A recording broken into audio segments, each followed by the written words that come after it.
We're on. This is episode 17, Coach Sabellis. Just so you know, I looked at all the numbers. I thought you were counting by three. For our faithful listeners, this man tried to question my authority.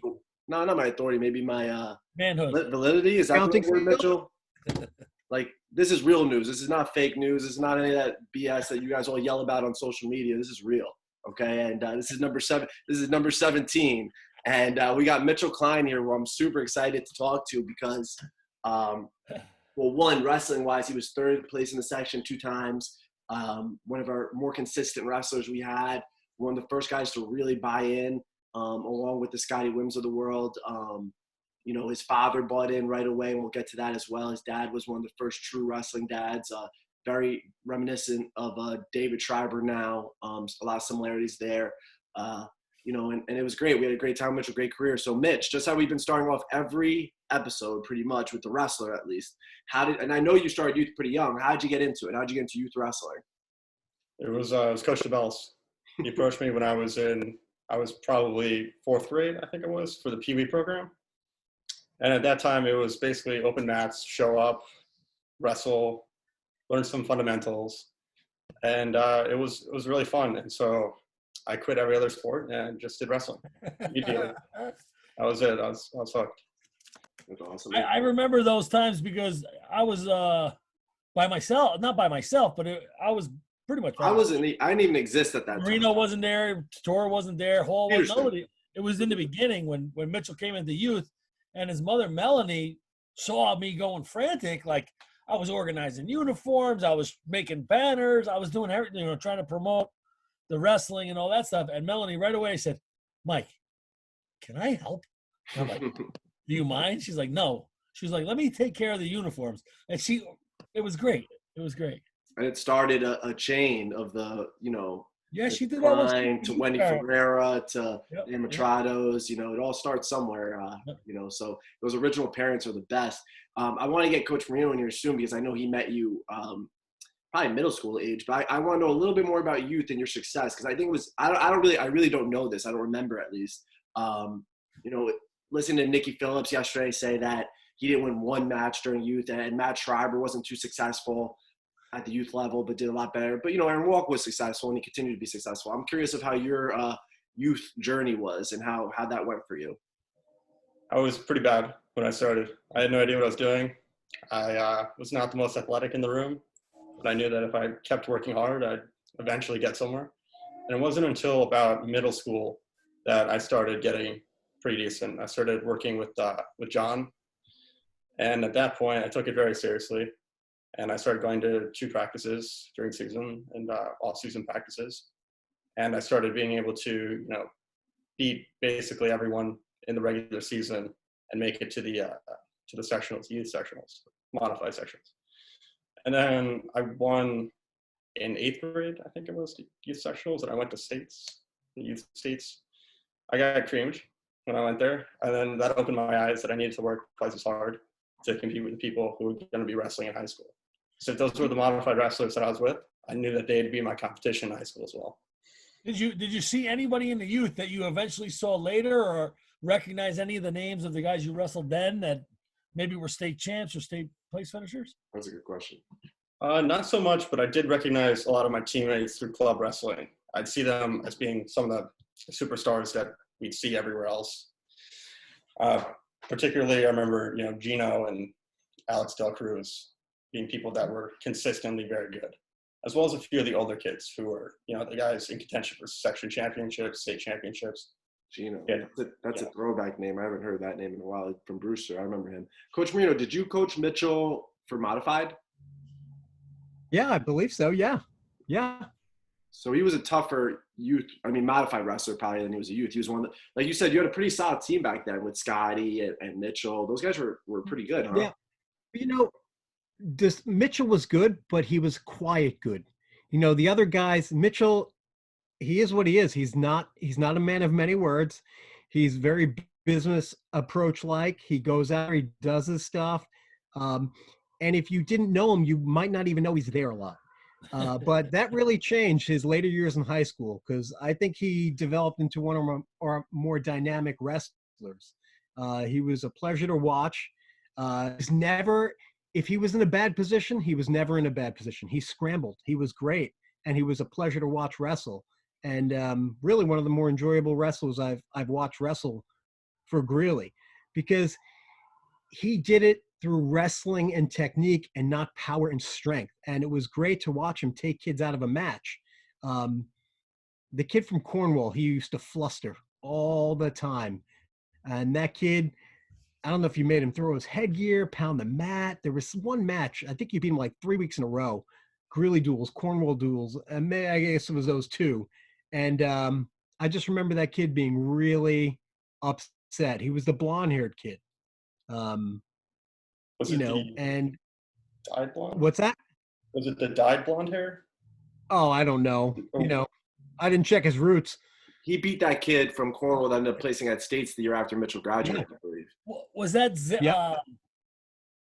Kid was tough. I forgot. Something with a Z. Yeah, something with a Z. I forgot his last was it name. the kid that was a transfer from another place? I don't know, but he Or ended up was being it All the- State the year after Mitchell graduated. I And then remember he that. didn't all state the year after that. Something like that. Yeah. Mitchell had some really good wins under his belt. Zito, Yes, something like that. Italian. Zito. So Mitch, when you got to high school, I find your grade a little interesting, like Mitchell and Billy Marino, because my first year coaching, you were a freshman. So you were the first group that I saw from freshman year all the way through senior year. So, you know, it's a special bond there. And I remember you guys graduating and being like, holy cow, I made it through a whole cycle. This is going quick, you know. But do you remember the transition from modified jumping up to varsity? Because you were, you know, moderately successful as a freshman. You didn't have a, you know, you weren't what you ended up becoming, but, you know, you did okay. Do you remember the transition? Yeah, it was eye-opening. It was really one of those moments where you go, you know, from the kiddie leagues, now you're wrestling real people. You're wrestling people who are, you know, 17, 18, who are basically starting to come out, and you realize real quick that you have to outsmart them. You can't be stronger than every single person there. So you really have to focus on what your strengths are and what your weaknesses are, and work to bridge that gap between your strengths and weaknesses. Become more. You know what's interesting that I found over the course of the interviews and just thinking about it, really, youth, people take a beating because they're good youth or training, right? And the good youth are going to the state tournament. Modified is like, if you trained as a youth, you're crushing it. Then high school, you have to make a quick turnaround from, you know, as a freshman, because now those guys are 3 years older than you. But to build off of that, Coach, it's interesting that at least in our interviews, a lot of our guys, other than maybe Aaron and, you know, Jacob was so-so in youth. He was not great. He was so-so.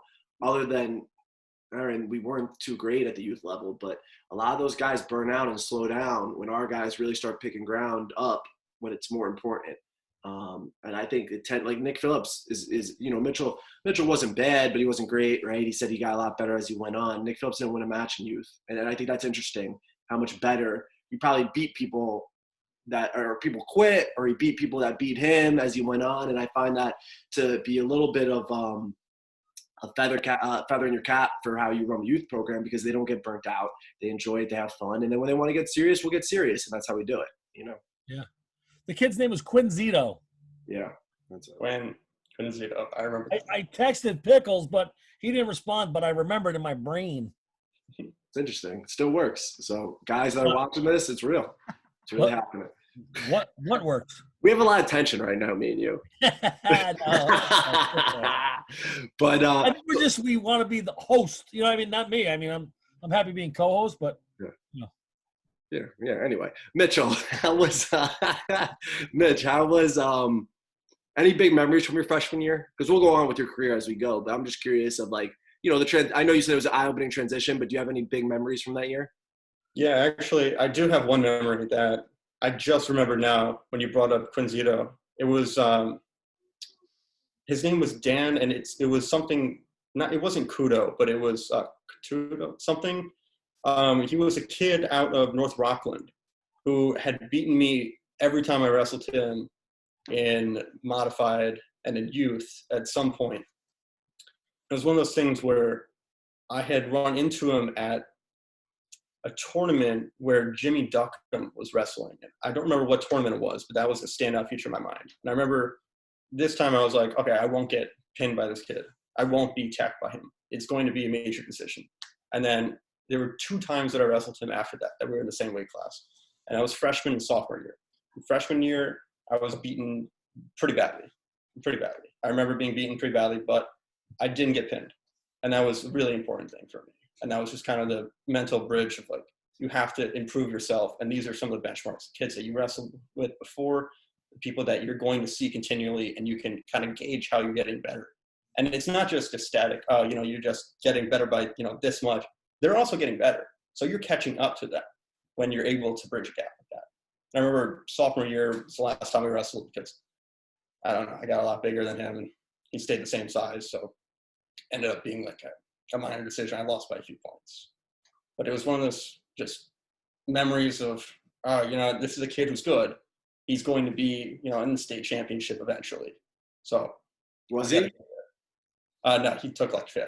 So there you go. So like that shows the difference between, and as these come up, Coach Sabos and Coach Marino, you guys could speak on this too, because it just, while Mitch was talking, made me think, is I forget a little bit of where like a Mitchell was as a freshman, a Jacob was as a freshman. These kids made, by the time they were juniors and seniors, like winning was the expectation. Like I thought Mitchell could beat anybody by the time he was a senior. I thought Jacob Ferreira, who was a 500 wrestler as a freshman, could beat anybody as a senior. And you forget like kind of how they made some big jumps. Like Billy Marino was all section his senior year. He wasn't great he was okay, but like these jumps that they made were very substantial for a lot of guys in our program. Like I remember Mitchell being a promising freshman and talking to his dad and saying, no, he'll be good. He'll be fine. But I don't remember like the bumps in the road as much. I remember more him getting the wins, and being that guy that we depended on, and I think that's just interesting. I don't know. Do you understand what I'm saying, D? What's interesting is when you look at those pictures that Marino's putting up and you look at that all-star team that's there, it kind of lends itself to what you're saying. Because you look at that team and say, wow, how come these guys didn't win a section title? What, Brock in that picture was a freshman. Yeah. Right? You know what I mean? Like you'd say, hey, this is a great all-star team. But we remember them mostly for their senior years and saying, this is where they ended up and this is how well they did. And it's, if we can get all those guys as seniors. Well, I would put or if they believe earlier, I think. I tell you right now, if I believed that I could win when I was a sophomore in high school, I would have. Yeah, if I trained the way that we train and I had the opportunities and I took advantage of those opportunities. I'm not saying I would have, but I'm saying, youth is wasted on the young sometimes. Well, we'll bring it up with Mitchell too, with belief. I think that's something to do with some later stuff. But Coach Marino, I didn't get the opportunity to send to you. I should send it to you. I think you'll get a kick out of it. I did. I wrote down like an all-decade team. And basically, me and DeBells have been coaching together for a decade. So I looked at it from top to bottom, and I would put our old all-decade team up against any other team in the last 10 years. The problem was that the pieces didn't all fall together at the right time. Like we had some studs. But like if you look at it up and down, from Matt Schreiber to Mitchell Klein to Jacob Ferreira to Brock to, Scotty, like anybody, we could beat any team. And I think that's interesting. Like Coach said, you look at some of these pictures that you're putting up, Coach Marino, and it looks like an all-star team, but like, Mitchell's a junior and, Joe Sasso's a freshman, or Mitchell's a senior, Joe Sasso's a freshman. They're not at their peaks yet at the same time. If we could get everybody else, together on it, we could be pretty hard to beat. Definitely. And that's one of the things that, liked about, I listened to the John Deagle interview, and we had the kids like meshing and coming together, senior, junior, then a freshman. What makes the club so much more interesting and the kids advance more is the room. And these kids were just slightly missing each other in our room. Instead of being together for 3 years, they might have only been for 1 or 2, some of them. Yeah. And when you have those kids come together for longer years, that's when it really, and it's been doing that, that's when it really sticks together. And it forms that like road work, and that lays that groundwork and just for a dominant program. And you guys are doing it good with the youth as well, so keeping those numbers high, and that's how you do it. Side story, I just recruited 2 youth kids at Guinea Park. Did I tell you that? I texted you that, DeBells. But You did? so I just want to, yeah, you don't answer my text messages. That's why Marino might take your job. But, Okay. you know, I can't stop. Hey, this is not a job. If you don't get paid, it's not a job. Okay, when we make it big, we'll talk. Okay, we'll talk. All right, all right. Well, I have 300 who's our million. sponsor? We have 300 million YouTube subscribers. We have two Anyway. sponsors right now: Empire Wrestling and Dan and Yogurt. So we're really not that far. But I was, you know, the hill with the nice sled hill they got at Gedney. So I needed to get a workout in. So I'm running a little. I'm doing, you know, just working out. And some lady was there with her 2 little boys, and she was just talking. Nice, very nice lady. And we're talking a little after I was done. And I was like, "You guys should get into youth wrestling." And she's like, "Oh, that sounds great." And I thought to myself, I don't really have much answers to this because this is Coach DeBellis' domain. Coach DeBellis really does a great job with these kids. And like you said, the numbers are going up. What do we have now? 30? We had 30 this year? Yeah, but a lot of our kids have now moved on to club wrestling too. So they don't really come to Well, actually, I mentioned it to that lady. I was like, look, like Coach DeBellis does a great job of keeping people in, you know, and they have fun. And it's more about fun. And then I coach at a private club if they want to take it to the next level. And that's kind of what happened to Mitchell. So, Mitch, why don't you talk about how you started off with DeBellis' great youth program? You know, you fell in love with wrestling. He made you like it, right? And then you kind of were like, okay, I got to take my training to the next level. How did that decision happen? Did your dad and your mom and you talk about it? Or was it like a Mitchell decision when you're like, I just want to get better? Well, it was a combination of multiple factors. And actually, it was really DeBellis who set me down on the path of being like, I want to be better. Because he was just talking about the future. And something as a child you don't necessarily think about when you're that young. You're 10, 11. You're not thinking about, oh, what am I going to do in high school? Or who am I going to be in high school? And he was looking at me and he was like, you know, you can be the captain in high school. You can be a great wrestler. You can be a section champ. And I remember thinking, I was like, yeah, I like that. I like that idea. And then it was Scott, when I was in 7th grade, who went, Mitch, like, if you want to be really good, you got to go wrestle all season. And I was like, okay. Yeah, I had done some of the camps that were, you know, close by and such. And then decided that, okay, I'm going to go do a bunch of wrestling camps over the summer. I'm going to go to Iowa Style, or well, at the time Iowa Style was Empire now. I'm going to wrestle off season year round. And that was the real jump. And it was just a complete different game changer because I showed up to that room and I was used to beating up with the, you know, the kids who were my age in the PB program and the modified program at that point it started. And then I remember going and just getting floored just by everyone and being like, okay, now I know that this is where I need to be to get better. Because, you know, you get to a point where you start winning too much and you're just like, okay, so then the level of competition, I need to bring it up. And when you do that, you bring everyone else in the room up with you when you go back to modified or high school wrestling. That's an You bring a awesome, different level of awesome competition. point. Yeah. Such a good point. I never really. Great point. It's very true. Very true. Everything is He did it the right way because there's a lot of kids who get satisfied being that big fish in a small pond and they never get better. And that's, as a coach, what you hate to see. The kid who you can't get to because they'll tell you everything they're doing is right and they're patted on the back all the time. But he stepped into the club, and that room was just better all around. So instead of wrestling one good kid on your team, now you're getting thrown to this good kid or that good kid, and there's just no let up. Now there's 2 choices you can make. You can stick with it or you can quit. And he didn't quit. He stuck with it, and he turned into a great wrestler, I thought. Congratulations. Mitch, you used to also travel up to Cornell, right, if I remember correctly? Yeah, to go to private clinics with Mitch Clark, I think? Yeah. Yep. So I finally found another person with the same name, Mitch. And he was the same style, big, tall guy, strong, leg rider. Well, that was a club. That's a club connection too, though, because Mitch Clark would come and do a clinic every spring at Empire /ISW/ whatever we're calling ourselves. And Mitchell and his dad got a nice relationship with him. And you went there, like Coach Sabell said, you went there pretty often, right? Yeah. In the off season with him. There 5 times, I think. Just for that. He's obviously a great wrestler, but seems like a very nice. Every time I've had interaction with him, really nice. He also had his own. He had the Finger Lakes Wrestling Club, which was a theater for the Cornell wrestling team. So I wasn't actually allowed to wrestle with them because NCAA violation. But you would see them training, and you realize it was the same thing with watching people at Iowa Style the first time, where it was you see what the top level competitors are doing, and it makes you want to do more. Because you realize that what you're doing, no matter what you're doing, is never going to be enough. You need to look for more. You need to look for the next hurdle.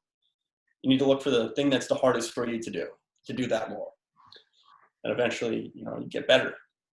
I didn't bring this up, Mitch, before, but now that we're talking about the gap of like Scotty, like kind of coercing you to say, hey, you should do this if you want to get better. Like, and Greg in his interview spoke about how like, I kind of did that with him, and then me and him did that to the rest of the team. Like, we're not segregating you guys. If you guys want to be part of us, come, do that. And I think that's a great thing. But we've not talked about, was it beneficial for you having one of your high school coaches also be one of your club coaches? So the gap was like, you go to high school practice, you have a familiar face. You go to the club practice, you have a familiar face. We didn't, with Scotty and those guys, that was true too, of course, but we never really talked about that. Did that help a little bit? Seeing me at practice, then seeing me at the club? Yeah, it did help. It helped initially. It was really one of those things where it helps you cross the threshold, put your foot through the door and be like, okay, I'm not walking into a room full of complete strangers. I know my coach knows these people and I know my coach. But it was also, you're held to a higher degree of standards there and back in high school. Yeah. Because, you're watching your train in both places. I remember going to high school practice and then leaving, and an hour and a half later being up at John's, see you there. And you'd been there for 40 minutes already, working out, and just realize, oh man, you're not going to let up no matter what happens. You're not going to get tired. We're going to have to go for it again. Well, Mitchell used to scrap. By the time Mitchell was a senior, and that to me shows, we'll talk more about his junior and senior years still, but, Scotty was bigger, but I had to wrestle Scotty pretty hard. Mitchell was the first guy that was like, a middleweight-ish guy that I had to wrestle. Like, Mitchell got really good.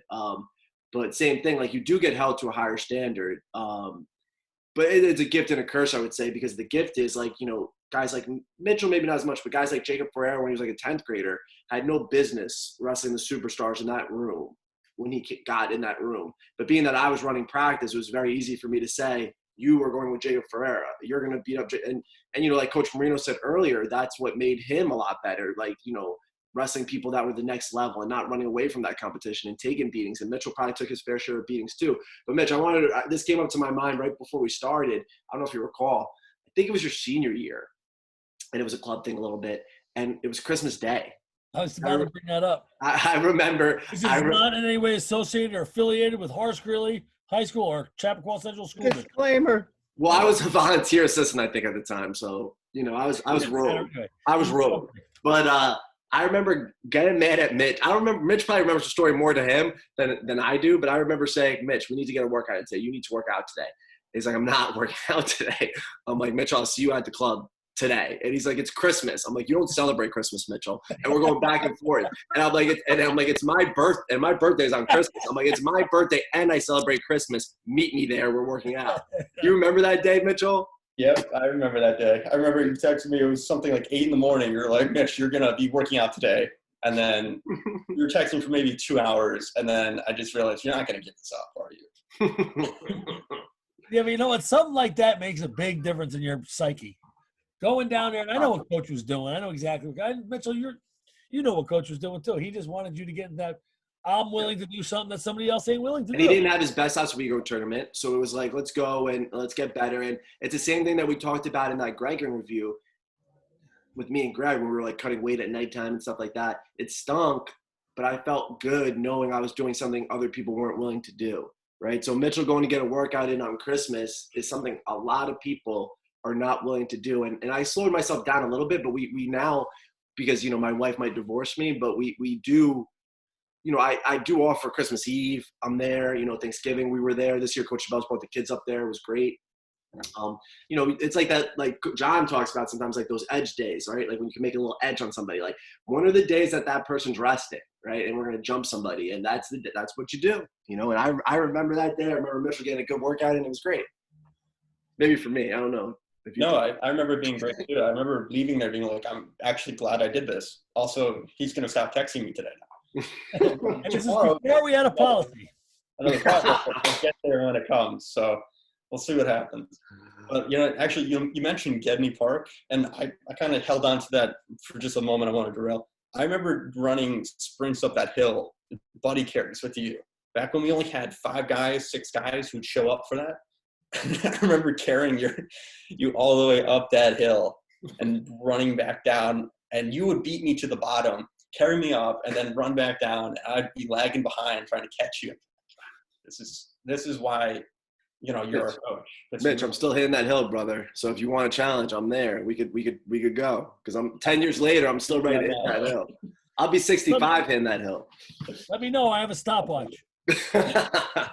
Coach Marino, I'm curious, because I really feel like Coach Marino, and Mitch, you could speak on this too. Of course, everybody could jump in. Was the glue between Coach Sabellis, me, you guys. He was very good at keeping everybody like as a cohesive group.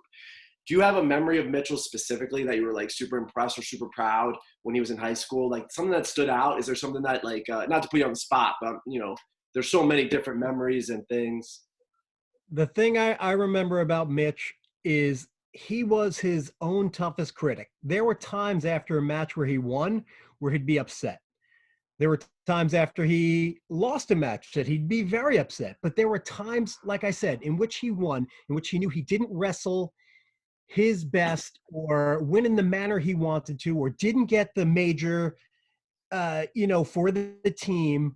Mitch he knew what he was doing, and he cared. And I felt like a lot of my job on that staff was to put it into perspective for these kids when they came off the mat. A lot of times they would come off very upset, and I'd be like, listen, man, you wrestled a great match, win or lose. Not Mitch for this example, but we used to talk to kids. You did your job. You didn't get pinned. You gave up 3 points. That's outstanding. Which is super but Mitch knew that himself. And, to his credit, he knew the sport. That's what I would say about Mitch. He knew the sport, he knew himself, and he was good. Speaking on that too, Coach, is like known like how he was. It's so different too, and I want parents to understand this, and people that hopefully people watch these. I think we have a couple people that are watching. A lot of times it's probably our people that are watching it, but it's cool to see maybe hopefully somebody else will get a new perspective. But you don't have to be the prototypical, I don't want to use lack of a better word, like meathead wrestler, like, oh, I'm going to go out there and crush you. Like, you don't have to be that person, right? Like Mitchell, as Coach Marino said, is an intelligent guy. And, he outsmarted people when he wrestled. And, I was wrestling with this kid, AJ Kovacs. Now Coach Tabelis knows him. Mitchell might not know him, and Coach Marino might not know him, but very good state champ, won full nationals. And yeah, he's a freak athlete. The kid's going to go wrestle Division I, but he is so smart when it comes to wrestling. Like, he sets traps, right? Like, he does things like, and it's not, people that don't understand wrestling don't understand that it's not just like a brute sport, right? And Mitchell was that guy. Mitchell, like, to carry on Coach Marino's point. But, we had guys at the same time when Mitchell was a senior. I believe Brock was the other captain as a junior, and they both were crucial to the program, right? They both were crucial to the program, but they were so different, yet so crucial for the program, and I feel like that point kind of has to get across that you don't have to be this person to be a wrestler. You could be a more quiet, laid back guy. You could be more, technical. You could be more, you pick your spots, whatever it may be. But I think that's the thing that people need to understand. You don't have to try to copy somebody else's footprints. Be your own person. You can still be successful. Now, I think go ahead, Coach. Well, I just wanted to go in there one. I remember, and I believe it was Mitch. I'm 98% sure where he decimated a kid mentally. Did you wrestle that kid from Sleepy Hollow with the bleach blonde hair? Was that okay? That kid basically quit in the 3rd period. He would hit something on you and you'd be out of it like that. And he would get you in a better position. I wouldn't even say it was a 50-50. It might have been a 60-40 or 70-30, and then you'd score on him. And he'd take you down and you'd get out and reverse him. You made that kid take like injury time. And I was sitting there loving it on the side. I'm like, chuckling. I'm like, this is when you've totally beat a kid. Love it. You destroyed them. You can see them quit. You can feel them quit. I'm getting fired up. When you do it mentally, and the whole room can see it, there's no better feeling as a wrestler or as a coach to see. And Mitch didn't push kids around and get rough with them. He moved them. Did that to them mentally and just skillfully. Yeah. I loved it. Mitch was hard to wrestle. Like I said, to me, and this is not knocking Mitch. Mitch had a great career. To me, him not being like a state champ is one of my biggest disappointments for me as a coach, because I couldn't help him get to that, because he was that good. You know, he was a good, really, really good wrestler. He would get me tired when I would wrestle him, more so than a Brock and Scotty. I'm not saying he was better than a Brock and Scotty. It was just different styles of wrestling. Like, you know, like Coach Sabella said, like the scrambling. He was hard to finish on. Like he would find ways. He was smart, you know, and I love that. You know, and that, you know, that's very similar to was an Aaron Walk.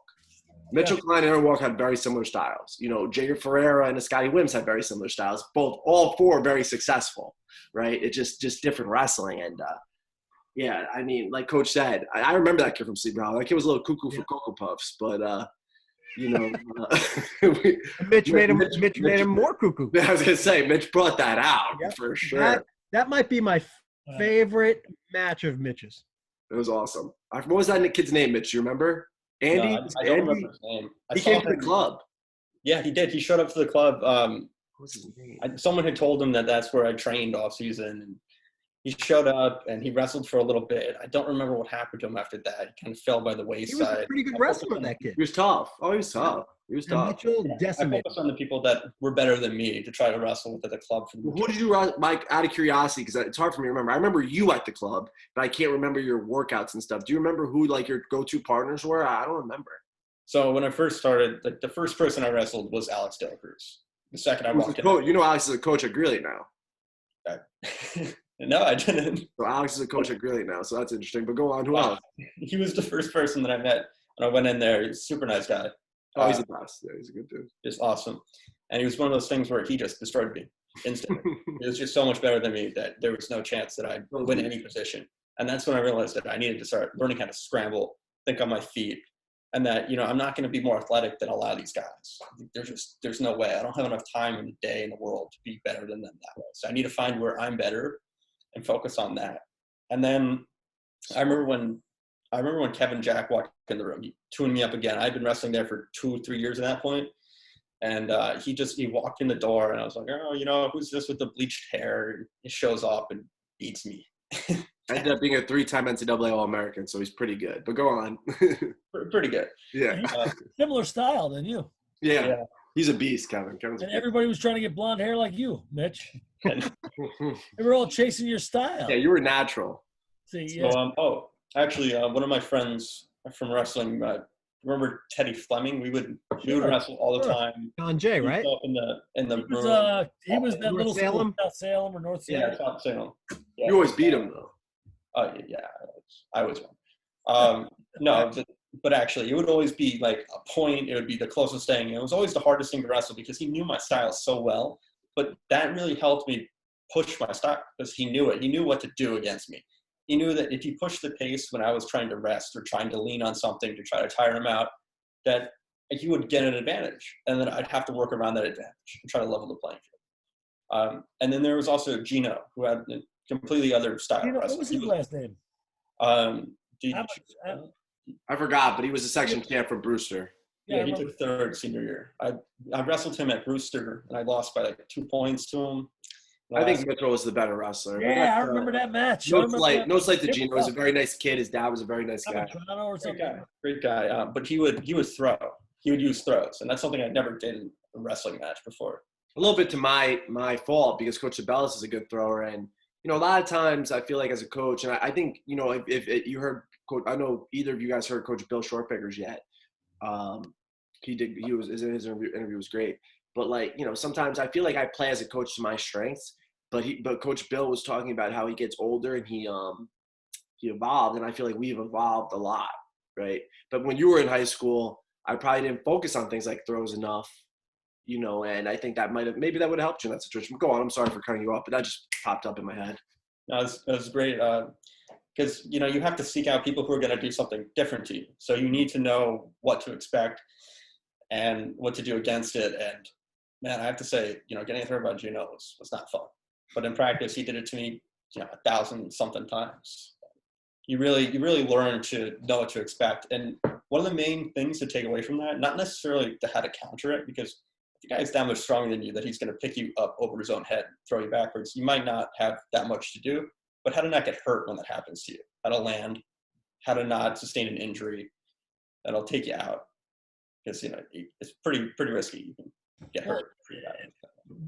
You saying that reminds me of a lot of modified situations where the guys don't know what they're doing, or you have a new guy come in the room freshman year and they're just all elbows and knees and they're just dangerous people because they don't know the flow of wrestling. So that makes a lot of sense. And Gino was a freak athlete. Not to talk about Gino too much, but that kid played football in college too, football and wrestling. So he was a very good athlete. Mitch, so we've been asking this a lot in our interviews, and it's a two-part question. I'm just curious here. Your most disappointing moment as a high school wrestler and your most proud moment as a high school wrestler. Okay. When I lost the rematch in the section semifinals, senior year. I lost a match by, I think it was a point in the last period. I really should have won that. I should have been in the section finals. And I knew I could beat him. I beat him at the divisional. I beat him at the divisional championships. And I remember that was a big moment because beforehand I was pretty nervous. He had a very different wrestling style from me. He was short, squat, and he was very powerful. And it was one of those people that I couldn't tire out as easily or effectively as I wanted to.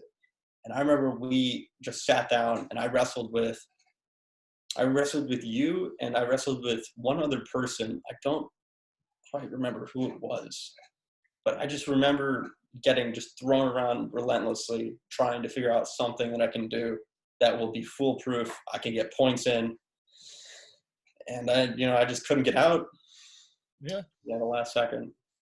And then my most proud one was actually a rivalry that had been going on for a while. You remember Ben Etlinger? Yeah. Yes. Yeah, I remember he had tuned me up in John's club for 5 years, 6 years at this point. And it was senior year. It's like, I'm finally bigger. And we were wrestling home match, senior night, Fox Lane versus Greeley. In that back gym, we had a big audience. We had set up all the chairs, and we were all hyped up. And I thought that I was going to wrestle someone else, just nobody in particular. They had bumped up the person that was going to be wrestling in the section finals. Well, should I wrestle in the section finals to 160? I was wrestling 152. And they threw in Ben Etlinger last second. And I remember I beat him by 3 points or something irrelevant.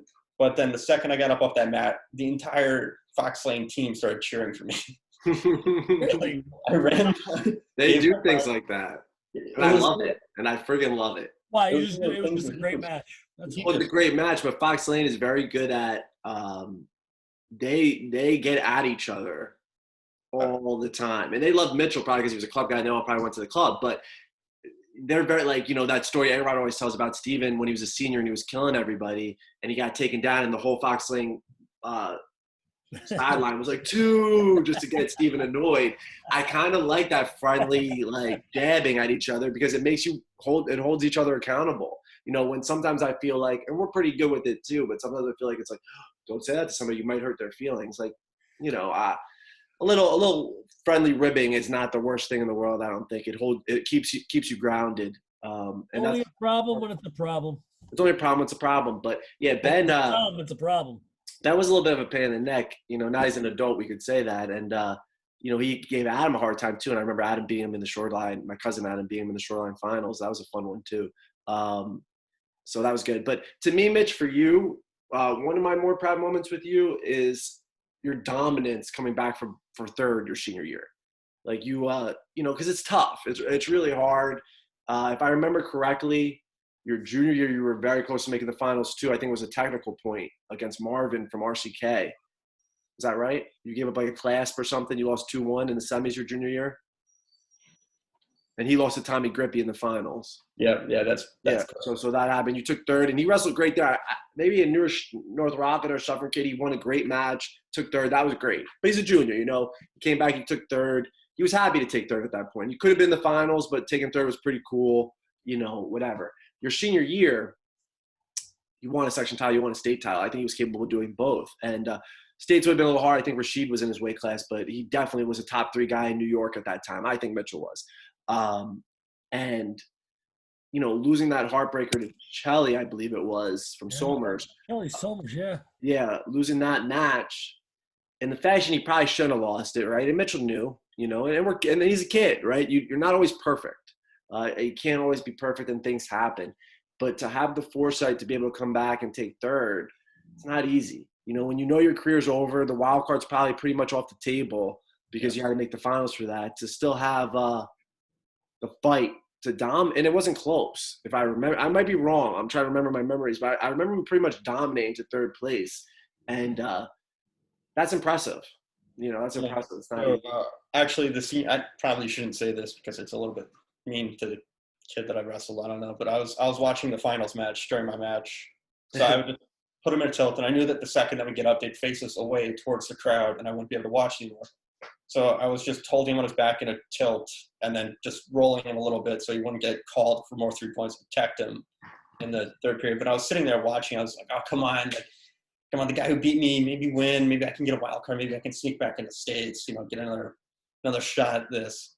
But nah, it didn't happen. But I think you would have tuned up that North Rockland kid. I think it was a bad style matchup for him. So I think if you got by Charlie, that would have been all she wrote. But, you know, things happen. And we talked about it in Izzy's interview. We talked about it a little bit in Nikki's interview. It's a little different for you because you took third. Those two lost in the blood round.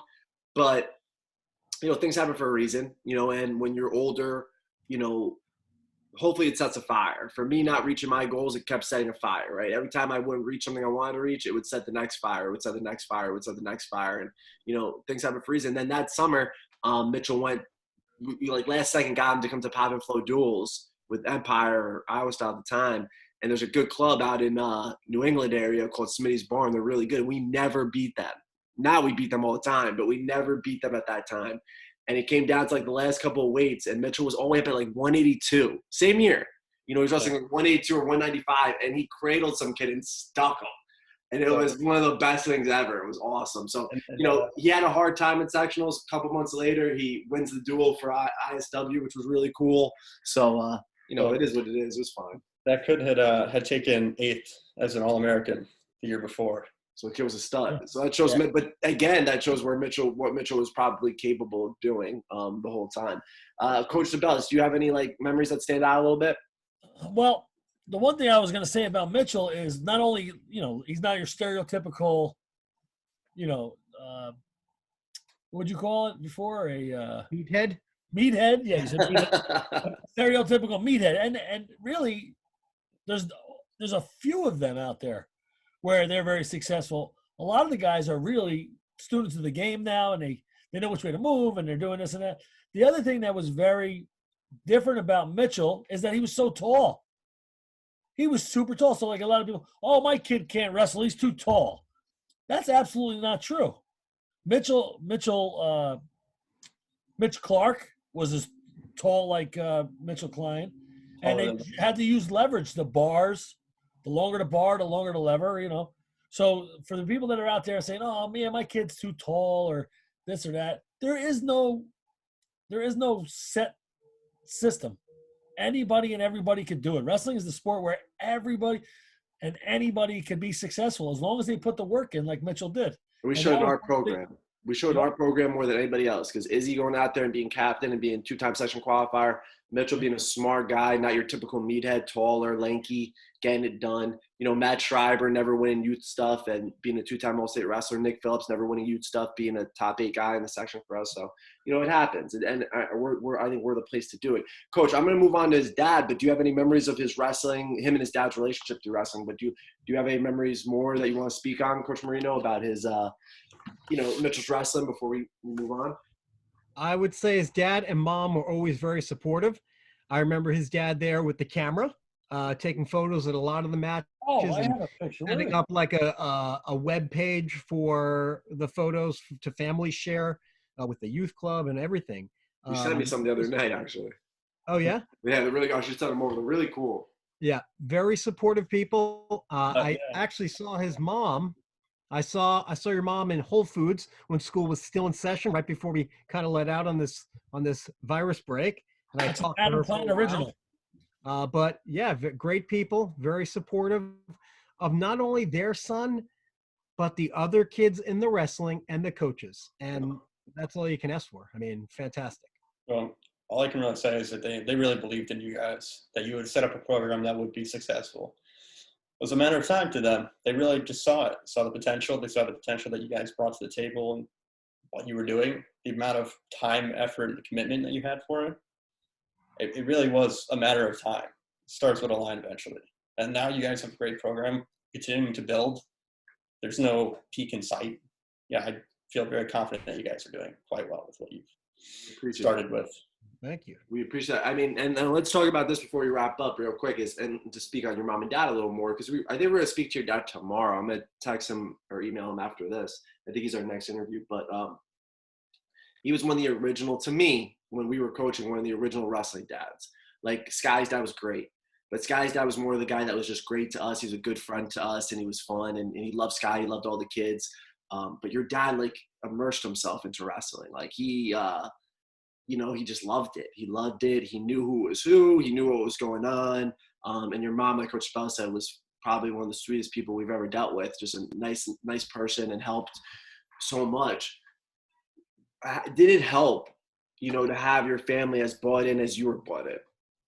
Yes, absolutely. It made basically all the difference. It's that extra support. I remember my mom would come into the room and be like, "You're going to be late for practice if you don't leave right now. Do I need to call John?" And I'd be like, "Oh." Crap. And then my dad would have the opposite threat. He'd be like, "You need to show up to practice. You should be there early. There's going to be traffic and this and that." And, they would drive me. They would drive me until I turned 16 and a half, and I could drive myself up there. They would drive me every single time, and they would ceaselessly complain if I didn't go. If I just made up an excuse or said I didn't want to go or I was injured, they'd be like, "Well, there's something you can do there. There's something you can do to be better. You need to be doing that." My mom would push me to run around the block, just a large hill. It's a huge hill, because I've ran there before too. Monstrous hill. And pretty much my dad was always competing with me, being like, "Oh, you need to have better cardio and this or that." And having my mom being a pediatric nutritionist helped considerably with cutting. Yeah, she set up all the food bags for the kids. Yep, and I never missed. We don't do that. We don't do that anymore. Yeah, she was awesome. Well, that generation started, and we did this a little bit, but that generation started we would have food for them in the back in that little office area when we had tournaments and all of that stuff. But yeah, his mom and dad, unbelievable. Your dad was, like I said, the first driver. Like, he knew who you were wrestling. We would talk about it. He was that guy that I would have a phone conversation with, like, "Hey, Mitch got a big match coming up this week. What can we do to get better?" He was all in. And somebody spoke about before. Sure, Mitchell and Adam came up to States. Of course they did. Like, it was that thing. And somebody brought up before, like, some coaches don't want to speak to the parents. And I understand that. I do understand that.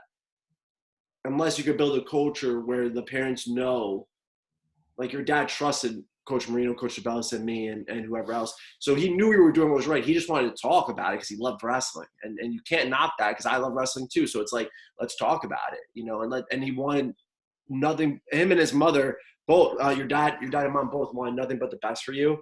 And it's refreshing. I think that's refreshing. And it really, really wasn't just Mitchell. I mean, no, everybody. One of the kids on the team.